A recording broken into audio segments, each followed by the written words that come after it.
bi isnadihi, dan meriwayatkan juga Al-Imam Ad-Darimi bi isnadihi dengan isnadnya, an Abdullah ibnu Mas'ud radhiyallahu anhu, dari Abdullah ibnu Mas'ud semoga Allah meridainya, qala, berkata Abdullah ibnu Mas'ud, iqra'ul Qur'an, bacalah oleh kalian Al-Qur'an, fa innallaha ta'ala, karena sesungguhnya Allah subhanahu wa ta'ala, la yu'adzibu qalban wa al-Qur'an, Allah tidak mengadab, Allah tidak akan menyiksa seseorang yang hatinya menjaga Al-Quran.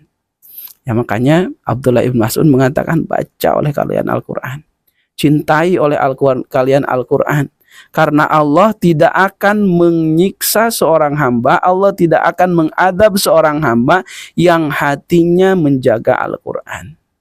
Ya, tentunya dengan membaca Al-Quran, menghafal Al-Quran, mempelajari Al-Quran, dan puncak terakhirnya adalah mengamalkan isi dan kandungan-kandungan Al-Quran.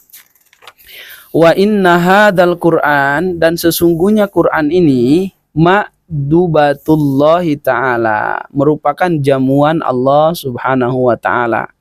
Faman dakhala fihi, barang siapa masuk ke dalamnya, fahuwa aminun, maka dia itu akan aman, maka dia itu akan dijamin oleh Allah subhanahu wa ta'ala.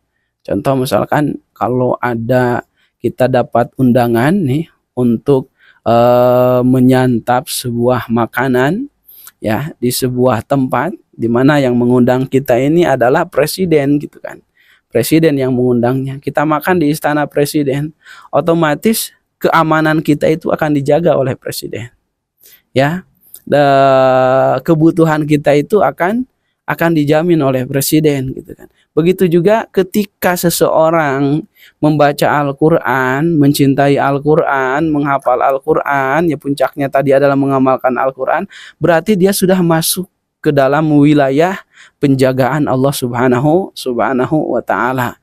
Maka ketika ada orang yang berani misalkan memfitnahnya, yang berani menghinakannya, yang berani merendahkannya atau menyakitinya, maka dia akan berlawanan dengan Allah subhanahu wa ta'ala. Waman ahabbal Qur'an, dan barang siapa yang sudah mencintai Al-Quran, atau barang siapa yang mencintai Al-Quran, maka berbahagialah.